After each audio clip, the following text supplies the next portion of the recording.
Douglas Cooling and Heating, serving the Birmingham area for 38 years. 988-3706. That's Douglas.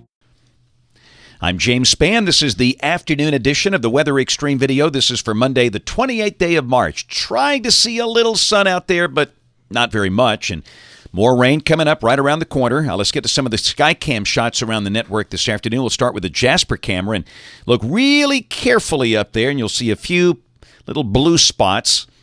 And we're starting to see some holes open up in the clouds, but again, it's been a pretty overcast day.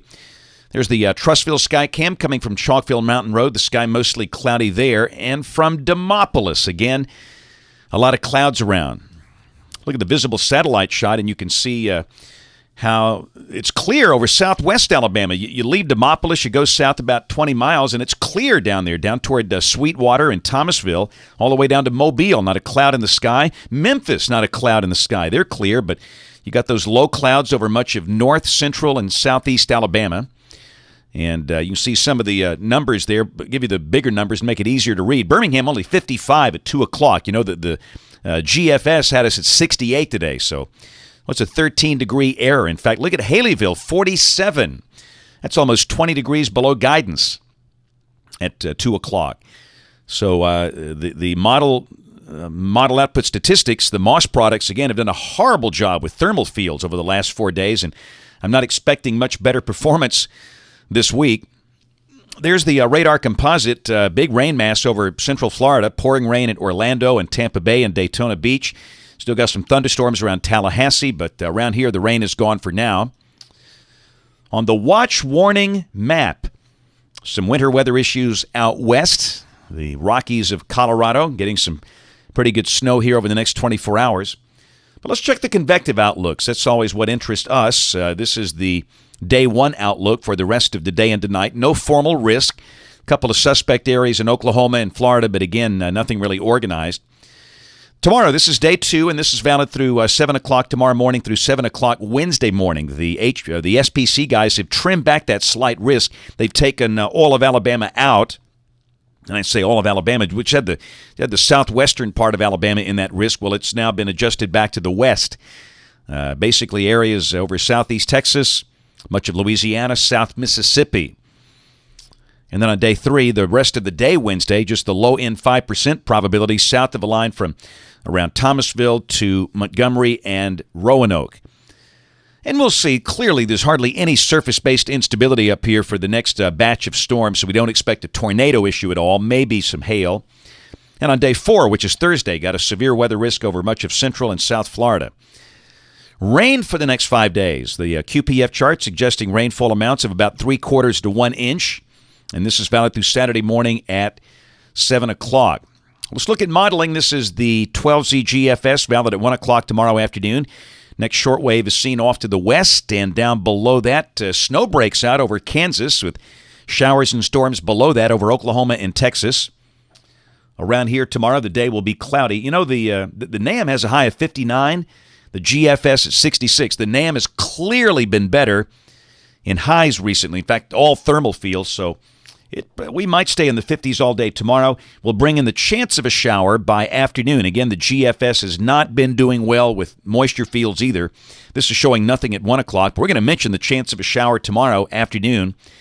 Then tomorrow night at a little after midnight, here comes the good rains moving into Alabama and points back off to the west. And again, there could be some thunder, but we think that the storms will be elevated. So maybe like we had late last night, some storms with hail, but tornadic-type storms, very unlikely. And then Wednesday at 1 o'clock, very wet day for Alabama. Rain, extensive rain through Wednesday morning. Should begin to taper off Wednesday afternoon over North Alabama. And again, we might stay in the 50s all day. I just don't know if we're going to be able to get much warmth going here. The NAM is much cooler than the GFS, and I think it's right because it's been right over the past 5 days. And we'll check the instability fields Wednesday afternoon just for the fun of it. This is at 1 o'clock Wednesday afternoon, and there is no surface-based instability here. All of the Cape, the positive Cape down there below Montgomery, below US 80. So we'll see. You know, things could change, but for now, it just looks like a standard rain storm type thing.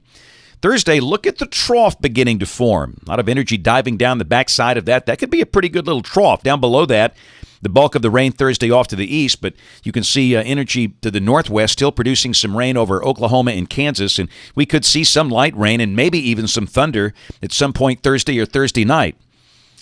And it's going to be a pretty cool day. The GFS is showing 67. Again, we could stay in the 50s all day. And then Friday, the trough is very deep. That's a cool-looking day right there. The GFS has a high of 65. I'm telling you, some parts of the Tennessee Valley won't get out of the 40s if this is right.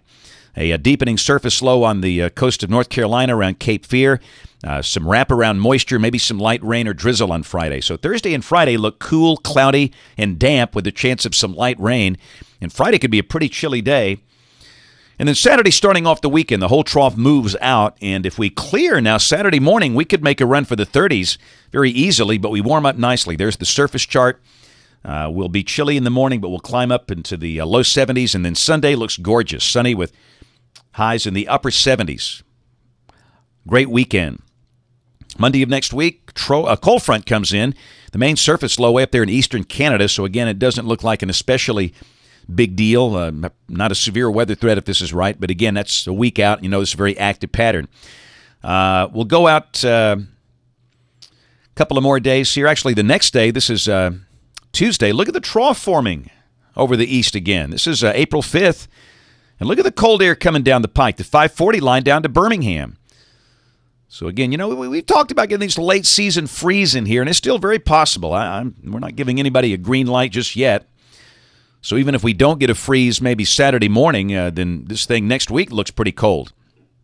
We'll check the end of the forecast. This is the 13th of April. Kind of a broad southwest flow aloft, a warm ridge over Miami, a heat bubble down there, and down below that looks a little wet and stormy, which is what you expect in April around here. That's it for the Weather Xtreme video today. We'll have notes on the blog. The next video here by 7 o'clock tomorrow morning. And if you're local to us, we invite you to watch us on television this evening, ABC 3340 in Birmingham at 5, 6, and 10. Thanks for watching. Have a wonderful evening, and God bless. Thank you for trusting us to be your #1 source for news in all of Central Alabama. in back-to-back ratings periods. More people watched ABC 3340 than any other station in Birmingham.